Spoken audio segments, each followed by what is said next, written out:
আসলতে cancer শব্দটো শুনিলে আমি বহুত বেছি ভয় খাওঁ কাৰণ এই বেমাৰটো বহুত বেছি জটিল, যন্ত্ৰণাদায়ক আৰু অত্যন্ত ব্যয়বহুল। তাৰোপৰি সম্পূৰ্ণ ভাল হ'বনে নাই সেইটো এটা মনত ভয় থাকে আৰু ক্যান্সাৰ পুনৰ ঘূৰিও আহিব পাৰে।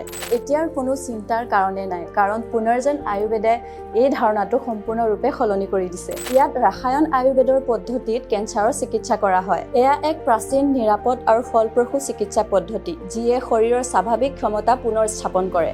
আপুনি যদি পুনৰ্জন আয়ুৰ্বেদা বাংলা ইউটিউব চেনেল যদি আগতে চালেহেঁতেন তেতিয়াহ'লে এই ভিডিঅ'টো আপোনালোকে নাচালেও হ'ল হয়, কিন্তু এতিয়া এই ভিডিঅ'টো সম্পূৰ্ণ চাই পেলাই আপোনালোকে সেইখিনি ভিডিঅ' সম্পূৰ্ণকৈ চাব, তেতিয়া সকলোখিনি তথ্য আপোনালোকে গম পাব।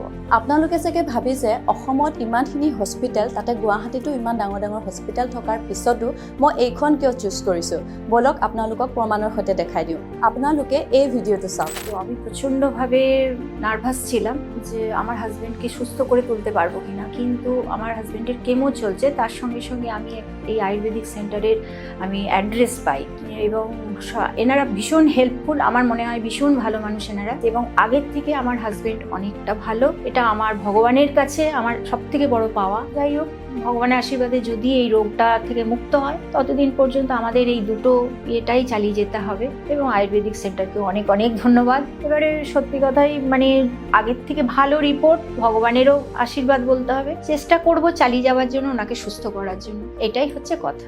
এতিয়া আপোনালোকে বুজি পালেনে এই হস্পিটেলখন মই কিয় ইমান বেছি প্ৰাধান্য দিওঁ? এই সকলো বাস্তৱ অভিজ্ঞতা প্ৰমাণ কৰে যে পুনৰ্জন আয়ুৰ্বেদা কেঞ্চাৰ ৰোগীৰ বাবে এক নতুন আশাৰ নাম। আপোনালোকে হয়তো বহুতে নাজানে, বিগত 20 বছৰে এই পুনৰ্জন আয়ুৰ্বেদাই হাজাৰ হাজাৰ ৰোগীক অসাধাৰণ চিকিৎসাৰ জৰিয়তে নতুন জীৱনদান দিছে। সঁচা কথা ক'বলৈ গ'লে কেঞ্চাৰ ৰোগীৰ কষ্ট দেখিলে চকু পানী ওলাই আহে, মানে বুকু ভৰি উঠে। এনেকুৱা লাগে তেওঁলোকৰ কষ্টবোৰ দেখিলে মানে এতিয়াহে মানে এই বস্তু অনুভৱ কৰিছোঁ, গভীৰভাৱে অনুভৱ কৰিছোঁ, আৰু বিশ্বাস নকৰিলেও সত্য যে এই ৰোগটো বহুত বেছি কষ্ট। নমস্কাৰ, আপনার নেম? আমার নাম উজ্জ্বল দেবনাথ। আচ্ছা, আপনি पेशेंट? না, আমার ওয়াইফ পেশেন্ট, আমি কি হাজবেন্ড। अच्छा, आपका वाइफ का नाम क्या है? माधवी देवनाथ। माधवी देवनाथ। उनका एज? एज 54।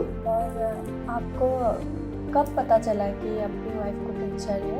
कैंसर है ও हुआ है 2020 সালে প্রথম দিকেই ছোট লেফট সাইডে একটা খোলা মতন এই ধরনের, এই যে লাইটের ফোকাসিং যেরকম হয় না সেরকম ভাবে এইভাবে চওড়া ছিল। তো আমি প্রথমে দেখাতে যাই কোথায় ক্যান্সার হসপিটাল হচ্ছে, अच्छा, वहाँ पे दिखाया था पहले? ওখানে পাইলে লিখিয়েছি।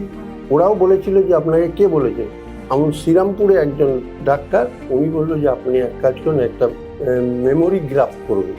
মেমোরি গ্রাফ যখন করি তখন সুরক্ষাতে করেছিলাম, সেটা করেছি আপনার দক্ষিণেশ্বরের এখানে একটা জায়গায়। সেটা করার পর ধরা পড়ে যে হ্যাঁ ওনার ওখানে সেই ইয়ে আছে। তখন এটাকে আমাকে বলেছিল যে ইয়েতে না ইয়েতে, তার মানে দেখুন নিয়ে গেলে জিনিসটা যদি লেট হয়, ওই জন্য আমাকে বেশ ভালো জায়গায় যেতে হবে, ক্যান্সারের যেখানে ইয়ে সেখানে। ঠাকুরপুকুরে নেওয়ার পর দেখা যাচ্ছে ওইটা প্রায় ধরুন না 1 মাসের মতো অন্তর অন্তর কেমো চালাবে। आप कब मतलब आपको कब ये पुनर्जन आयुर्वेदा हॉस्पिटल के बारे में आपको कब पता चला? जो मोबाइल में देखा है ना, मोबाइल में देखता है कि पुनर्जन हॉस्पिटल का देता है जो आयुर्वेदिक का, हाँ वो ऑपरेशन नहीं लगता है। ट्राई नहीं দেখি যদি ওনারা যদি পারেন জীবাণুগুলোকে শেষ করার জন্য, তাহলে আমি मतलब पेशेंट को क्या क्या दिक्कत हो रहा है? ওই যে ধরুন ঘুমোতে ঘুম হচ্ছে না, अच्छा আচ্ছা সব যে খেতে ইচ্ছা করছে সেটা দিয়ে কোনো রকম মুখে রুচি আসছে না। এইখিনি কথা শুনি আপোনালোকে গম পালেনে এজন কেঞ্চাৰ ৰোগীয়ে কিমান কষ্ট ভোগ কৰে আৰু কিমান আশাৰে ইয়ালৈ আহে? তেওঁলোকৰ বাবে পুনৰ্জন হৈছে ভৰসাৰ নাম, আৰু এই ভৰসা ৰক্ষা কৰিছে পুনৰ্জনে। আৰু যিসকল ৰোগীয়ে এই চিকিৎসা কৰিছে তেওঁলোকে এতিয়া সুস্থ জীৱন যাপন উদযাপন কৰিছে। যিসকলে খোজকাঢ়িব নোৱাৰে তেওঁলোকে এতিয়া খোজকাঢ়িব পাৰিছে, আৰু যিসকল পেচেণ্টে কাম কৰিব নোৱাৰে তেওঁলোকে এতিয়া কাম কৰিব পাৰিছে। আপোনালোকে বিশ্বাস কৰক, এই কেঞ্চাৰ বেমাৰটো আন ৰোগতকৈ বহুত বেছি বেলেগ হয়, আৰু এই বেমাৰত যিমান বেছি কষ্ট হয় তাতকৈ বেছি গুণ কষ্ট হয় এই চিকিৎসা কৰাত। সেয়েহে আপোনাৰ ওচৰত যদি কোনোবা কেঞ্চাৰ কেঞ্চাৰ ৰোগী থাকে তেতিয়াহ'লে এইখন হস্পিটেলৰ কথা তেওঁক জনাই দিয়ক। আপোনাৰ এটা সৰু উদ্যোগে তেওঁৰ জীৱন বচাই দিব পাৰে। এইখিনিতে মোৰ এটা প্ৰশ্ন আহিছে মনলৈ, কোনোবাই যদি কেম'থেৰাপি আৰু ৰেডিয়েশ্যনৰ লগত এই মেডিচিনটো খায় তেতিয়াহ'লে কাৰোবাৰ বিপদ হ'ব পাৰে নেকি? আৰু এই কথাটো আমি নিজে ডক্টৰৰ মুখৰ পৰা শুনো বলক। যি প্ৰশ্ন আছে, যি আমাৰ ডাউটছ আছে, সকলো দূৰ হওক। নমস্কাৰ মেম, মই পংখী বৰদলৈ হয়। আপোনালোকৰ পৰা কেইটামান কথা জানিব লগা আছিলে। এনেই সাধাৰণ কেঞ্চাৰ যিটো হয় আৰু ৰাসায়ন যিটো হয় সেইটোৰ পাৰ্থক্য কি বাৰু? পুনর্জন আয়ুর্বেদ হসপিটালে আমরা যেটা করে থাকি সেটা হচ্ছে ইমিউনোমডুলেশন থেরাপি থ্রু রসায়ন চিকিৎসা। মেনলি আমাদের যেটা আমরা করে থাকি যে মেনলি যেটা আমরা কেমো বা থ্রু রেডিয়েশন যে আমাদের যে টক্সিন বা যেটা ফর্ম হয় সেটা আমরা প্রথমত বের করে দিই শরীর থেকে আস্তে আস্তে। তো মেনলি যেটা হয় যে আমাদের শরীরে যখন ক্যান্সার হয় তখন আমাদের যে বাত পিত্ত কফ যে তিনটে মেন দোষ থাকে সেটি দূষিত হয় এবং আমাদের যে সপ্ত ধাতু থাকে সেগুলো উইক হয়ে যায়। আর মেনলি আমাদের যে মেন যে অগ্নি থাকে সেটি তখন বৈষম্য হয়ে যায়। তো আমাদের অলরেডি যে শুক্র ধাতু থাকে যেটা মেনলি রেসপন্সিবল হয় টিস্যু রিপেয়ার সেল রিজেনারেশনের জন্য, তো সেটার যে অগ্নিটা থাকে সেটি অলরেডি উইক হয়ে পড়ে এবং সেটা গিয়ে মেশে তখন অলরেডি মানে ভিশিয়েটেড যে কফ এবং পিত্ত থাকে সেটার সাথে। তো আস্তে আস্তে সেখান থেকে আমাদের ইমিউনিটি কমতে থাকে, তো আমরা যেটাকে ওজো বলে থাকি, এবং সেখান থেকে আমাদের আস্তে আস্তে হয় হচ্ছে ব্যাধিক ক্ষমতাহীনতা মানে রেজিস্ট্যান্স পাওয়ার মানে এগেনস্ট ডিজিজ আমাদের সেটা কমতে থাকে এবং আস্তে আস্তে যেটা হয় যে আমাদের যেটা মেইন ভাইটাল এনার্জি বা প্রাণশক্তি আমরা বলে থাকি সেটা কমতে থাকে। তো রসায়ন মেডিসিন যেটা প্রথমেই শরীরে গিয়ে করে যে আমাদের যে তিনটে যে আমরা যে দোষ বললাম সেটিকে একটি ব্যালেন্স বা সাম্য অবস্থায় নিয়ে আসে এবং আমাদের ধাতু পোষণ করে, আমাদের যে বৈষম্য মানে যে অগ্নি বৈষম্য হয় সেটিকে একটি সাম্য অবস্থায় আনে এবং এভাবে আস্তে আস্তে আমাদের যে উইক মানে যে সেল আছে সেগুলোকে আস্তে আস্তে নতুন করে স্ট্রং করে এবং অলরেডি যে হেলদি সেল আছে সেগুলোর পাওয়ার আরও এনহ্যান্স করে। তো এভাবেই আমাদের ইমিউনিটি আস্তে আস্তে বাড়ে এবং সেখান থেকে আমাদের মেনলি ভাইটাল এনার্জি প্রাণশক্তি আবার নতুন করে আস্তে আস্তে রিস্টোর হয়। আৰু এই চিকিৎসাৰ লগত আন চিকিৎসা ল'ব পাৰি নেকি? আমাদের এই রসায়ন চিকিৎসার সাথে পেশেন্ট চাইলে অন্য যে কোনো চিকিৎসাই নিতে পারে।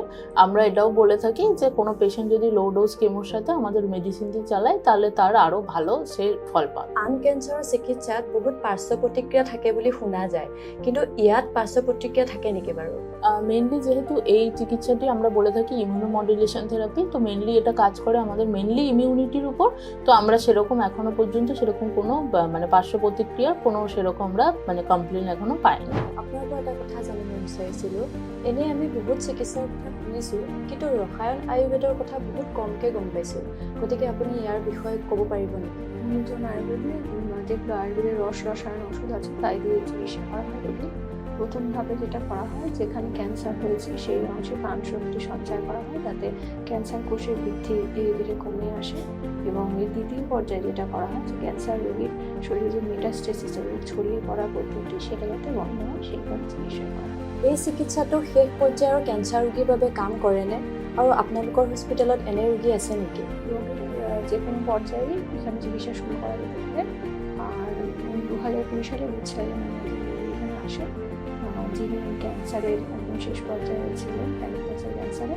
তিনি এখন বিগত 5 বছর ধরে চিকিৎসা করে সুস্থ আছেন। আপোনালোকক এটা কথা জনাই দিওঁ যে বহুত কেঞ্চাৰ ৰোগীয়ে প্ৰথমে বহুত বেছি আধুনিক চিকিৎসা কৰে, তাৰপিছত আহি পেলাইহে আয়ুৰ্বেদিক চিকিৎসা কৰে। কিন্তু অভিজ্ঞতাই কয় যে আপোনালোকে যদি প্ৰথমৰ পৰাই আয়ুৰ্বেদিক চিকিৎসা কৰে তেতিয়াহ'লে আপোনালোকে ভাল ফলাফল পাব। আনকি আন চিকিৎসাৰ লগত এই ৰসায়ন আয়ুৰ্বেদ একেলগে ল'লে ইয়াৰ ফলাফল ইতিবাচক আৰু দ্ৰুত হয়। আপোনালোকৰ যদি কোনোবা কেঞ্চাৰ থাকে তেতিয়াহ'লে স্ক্ৰীণত থকা এই নম্বৰটো ৰিপৰ্টটো পঠিয়াই দিব, তেতিয়াহ'লে তেওঁলোকে ৰিপৰ্টটো চাই আপোনালোকৰ এপইণ্টমেণ্টটো ব্যৱস্থা কৰি দিব। আপোনালোকৰ ওচৰত যদি কোনোবা কেঞ্চাৰ ৰোগী থাকে তেতিয়াহ'লে অতি পলম নকৰি তেওঁক জনাই দিয়ক যে তেওঁলোকৰ ওচৰত আছে পুনৰ্জন আয়ুৰ্বেদা হস্পিটেল। গতিকে হস্পিটেলৰ নাম্বাৰ আৰু এড্ৰেছ মই তলত ডেছক্ৰিপশ্যনত দিয়ে দিছোঁ, আপোনালোকে চাব পাৰে। আৰু ভিডিঅ'টো এনেকুৱাকৈ শ্বেয়াৰ কৰক যাতে কেঞ্চাৰ ৰোগীজনে পাইগৈ। প্লিজ ভিডিঅ'টো শ্বেয়াৰ নকৰাকৈ নাথাকিব, কাৰণ আপোনাৰ কাৰণে এই ভিডিঅ'টো ইম্পৰ্টেণ্ট নহ'ব পাৰে কিন্তু তেওঁ সেই কেঞ্চাৰ ৰোগীজনৰ কাৰণে বহুত বেছি ইম্পৰ্টেণ্ট। গতিকে প্লিজ ভিডিঅ'টো শ্বেয়াৰ কৰিব।